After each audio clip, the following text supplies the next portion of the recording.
Welcome to All Things Keto. I am your host, Dr. Pete, and I'm flying solo today. My daughter is in isolation, and as well as I am, and so she's not going to be able to be part of the broadcast today. The topic that I'm going to cover today is a question that has come up not only from our clients, but also this is something that I've seen on Facebook quite frequently. And that question is, why do you lose weight on the keto diet?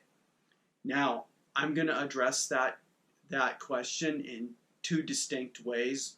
The first thing that we're going to do is talk about why people gain weight on the standard American diet. And that's really important that you understand that aspect of weight gain, because in the ketogenic diet, we lose weight, and we need to talk about why we have this basic difference between the two lifestyles. We're going to do this a little differently today, so I'm going to take you out of the video onto a sketch pad where I feel more free to be able to demonstrate some graphs and whatnot, and so we're going to go in and out of the image of me while I talk to you. The first thing we're going to do is deal with the standard American diet, which is a high carbohydrate diet, approximately 55 to 65% of the diet. Most people in the United States are eating 300 grams or more of carbohydrates a day, and most people in the United States are eating 5 to 7 times every single day. So let's go ahead and get started. After eating a meal, all of the carbohydrates, the different carbohydrates, are broken down into glucose, which is then in your blood supply. And the glucose peak, which I hand drew, is shown here.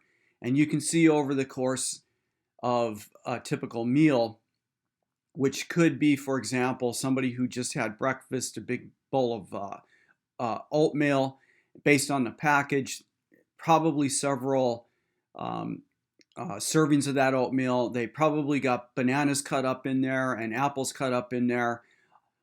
This is going to be a very high carbohydrate meal, probably 100 grams or more.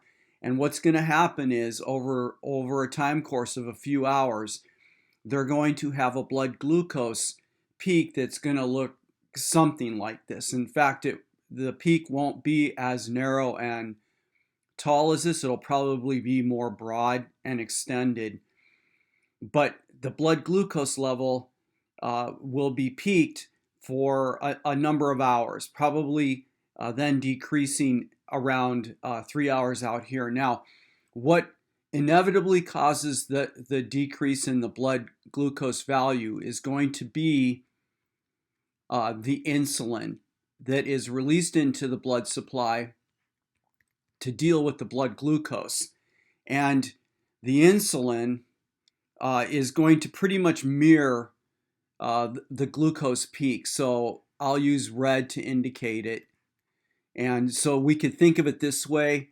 The insulin is going to be released in a proportional manner to the amount of blood glucose that's in your blood supply.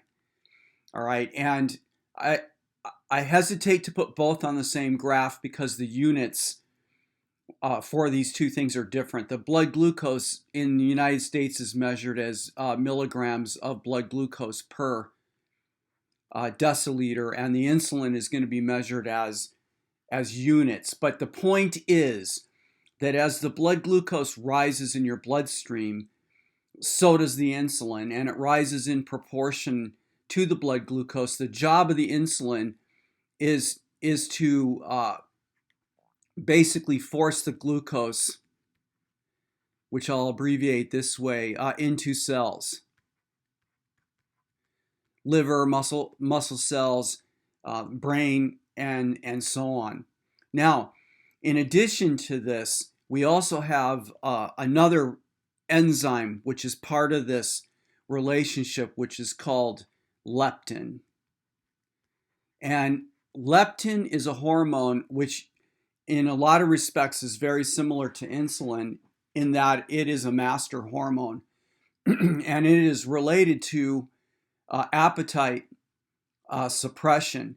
So when this thing is released, and this is going to be, this leptin is stimulated, its release is stimulated by insulin. So we have a cascade here. We have the glucose, which is entering the blood supply, which stimulates the insulin, which then stimulates leptin release. Now, if the leptin is released in moderate amounts,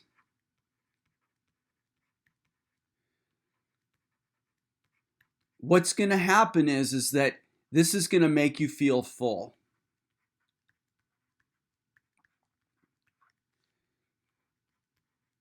This is going to make you feel full. And the key thing is you stop eating.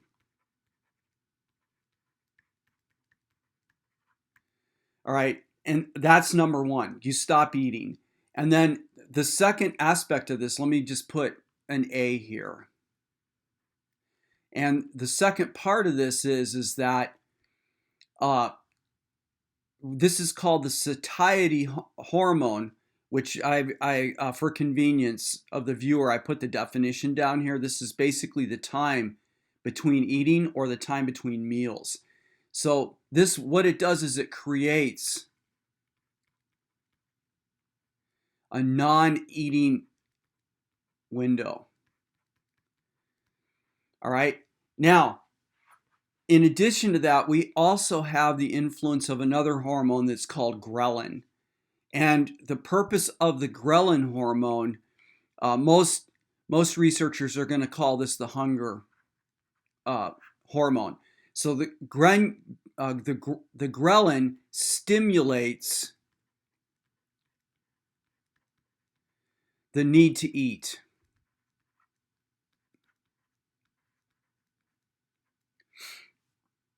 The need to eat. Now, here's what's going on in the world of a high carbohydrate diet. Number one, this glucose peak is excessive. All right, over the course of a day, as I mentioned earlier in this video, most people that are eating the standard American diet are eating 300 grams of carbohydrates a day or more, actually, probably more. All right, it's a high insulin stimulating diet. And where the reason why these people are gaining weight, and we're going to have to shift to another screen here for this, is because the insulin is excessive. Number one, we have excessive insulin expression on SAD, on the standard American diet. This causes an excessive, let me put more pluses up here. This causes an excessive expression of leptin. All right, and excessive leptin causes what's called leptin resistance.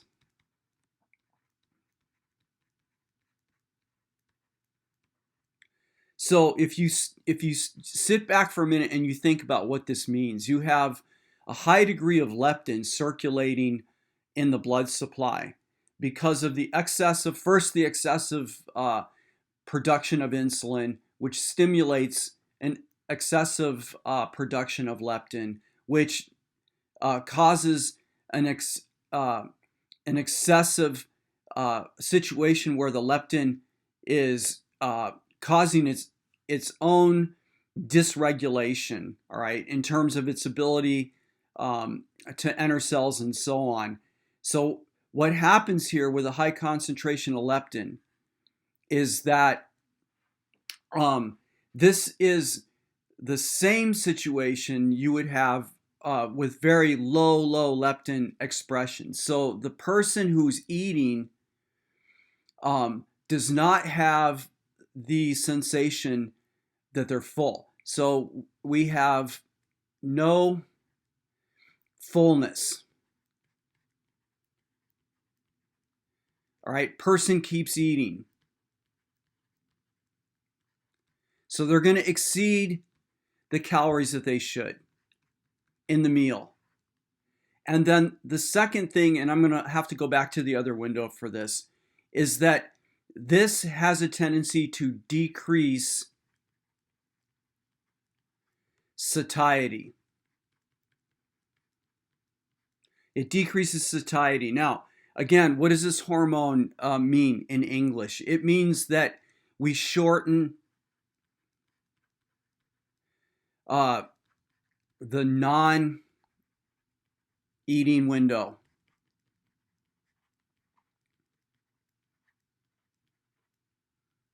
Now, here's the thing that you need to understand about this, and we're going to go to another window. For individuals that are on the standard American diet, most of those people, if they're not obese, they're overweight. All right? Overweight or obese. And even in my case, like before I went on the ketogenic diet, I was on or at my BMI. You know, I couldn't get below my BMI. And so I'm asserting here, and this is my own hypothesis, that even if this is what your situation is and you're sitting right on top of your BMI, then you will have some of the following traits. And so for the overweight or the obese, and I assert even on the BMI, then you already have high circulating leptin, which is going to contribute to what I just talked about. It's going to contribute to the concentration of leptin, and it's going to get you to leptin resistance faster as you eat. Okay, systemic inflammation. This is another aspect of the standard American diet. The majority of people that are on it, remember, the standard American diet is high in carbohydrate and high in insulin expression. And for these individuals, systemic inflammation also increases the concentration of leptin, which is flowing in the blood supply, irrespective of where they are on their meal. And then lastly, high insulin, which is what we've been talking about, which exists on the standard American diet, leads to high or substantially increased levels of leptin. When you put all these things together, when you put all of them together, what you get is leptin resistance. And what that means is you're not going to satiate.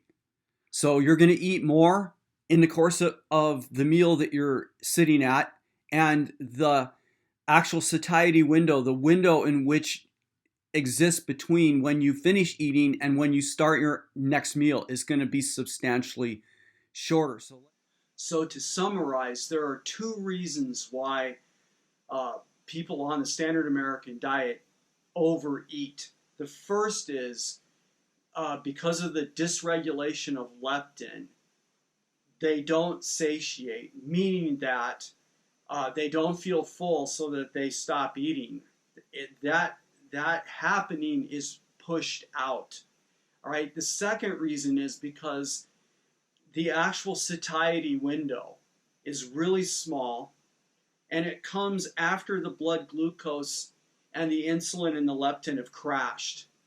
So ghrelin is expressed with a fairly sharp incline, and now they feel suddenly very, very hungry, and the vicious cycle is started over again. Okay, now we can turn to the reason why people on a low carbohydrate, high fat, moderate protein diet, in other words, why people on the keto diet actually lose weight. And this slide right here is the entire key to understanding what is going on, all right? And what you see here is the effect on blood glucose by the three main macronutrients, all right? And when we talk about Macronutrients, that term sounds fairly sophisticated, but what you just need to realize is that we utilize three main metabolites: carbohydrates, protein, and fat. And what you can see in this diagram, clear cut, is that carbohydrates by far have the most dramatic effect on blood glucose levels. Protein is significantly lower. All right, and fats are almost insignificant. They're way down here.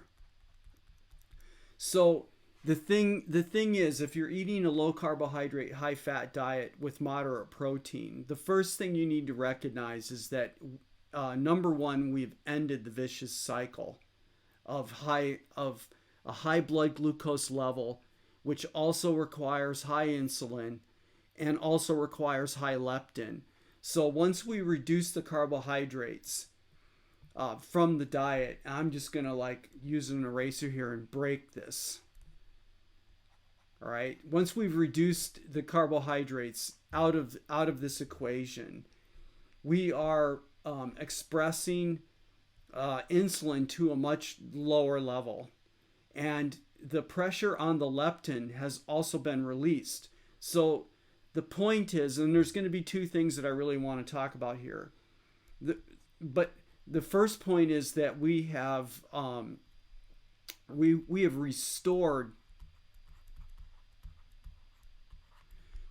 proper satiety. And we've done that in two ways. All right. A, we feel full early in the meal because our system is working correctly. We feel full early on. So we're having a satiation effect. We eat till we feel full, and then we stop eating. All right. And the second thing is that we have a large satiety window.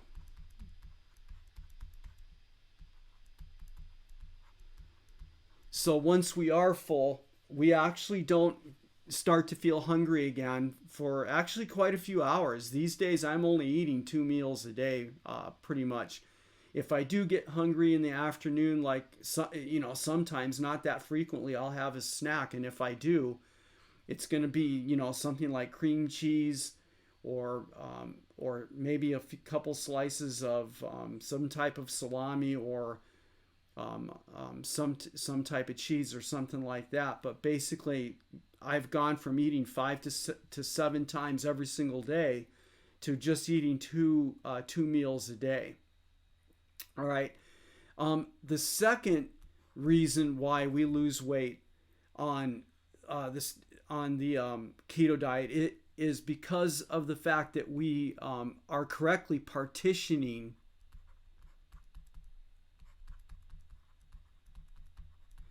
macronutrients.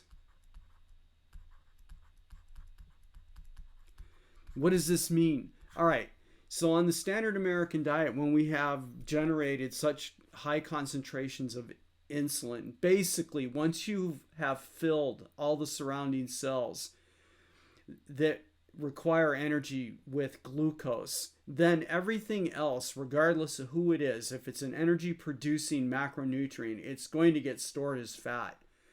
So the other advantage that we have here is that our bodies are actually going to take the macronutrients, the protein that we're eating, the fats that we're eating, and those molecules are going to be distributed relative to their functions. And what do I mean by this? Well, we don't burn all of the fat that we eat, right? Some of it's used to produce hormones.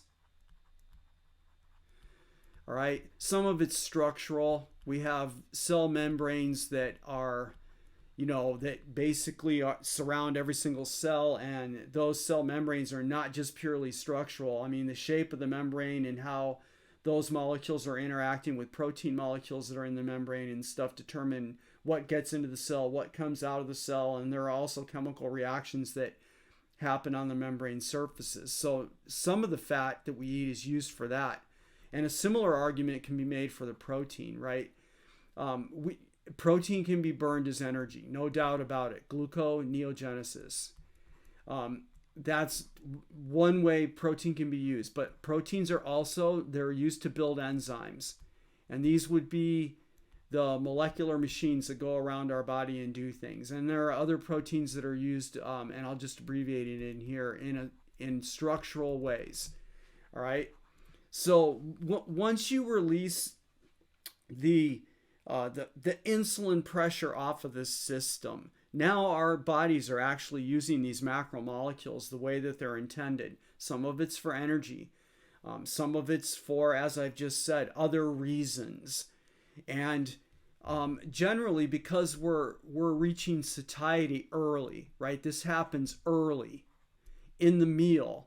We're only eating what our bodies need at the time. And when we require other calories, and we're at a deficit, like when you're working out in the gym or something along those lines, then we're going to start burning the fat calories.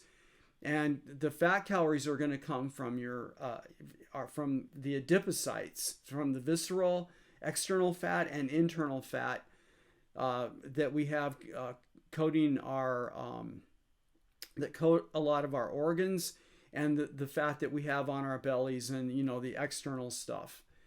All right, so this is the reason why we lose weight on the ketogenic diet. We restore proper satiety and satiation, and we undergo fuel partitioning of the different macromolecules that we're eating. To summarize then, the reason why people gain weight on the standard American diet is because of the dysregulation of the insulin, leptin, ghrelin interrelationship. So they end up overeating in a meal because they don't satiate. They don't have that sense of fullness until later in the meal. That's number one. And number two, their satiety window is much smaller before they have this overwhelming feeling of hunger again and have to eat. So this results in a vicious cycle as they go up and down with this, and they end up putting on weight because they are exceeding the amount of calories that they should be eating. And then secondly, the master hormone, insulin, is taking everything after fulfilling the sugar stores and putting those calories into fat. On a low carbohydrate, high fat, moderate protein diet, the keto diet, we have a much reduced carbohydrate load, which means we have a much reduced insulin load, and we restore the relationship between insulin, leptin, and ghrelin. And so we satiate early in the meal. We have a sense of fullness early in the meal. And our satiety window is much longer. All right, the overall effect is we end up losing weight because we are eating fewer calories, not on an intentional level, but because our hormonal systems are working correctly. Our satiety window is large, so we go longer periods between meals. When our body is at a deficit calorie-wise, it turns to the fat that we have in our body and it burns it, so our weight comes down. Eventually, you will weight stabilize somewhere. I started out this journey a little bit over a year ago at 168 pounds, and today, this morning, I was at 137.1 pounds, and I'm weight stable now at between 137 to 140. All right. With that, I'd like to thank you for your attention, and I look forward to seeing you in the next segment of All Things Keto.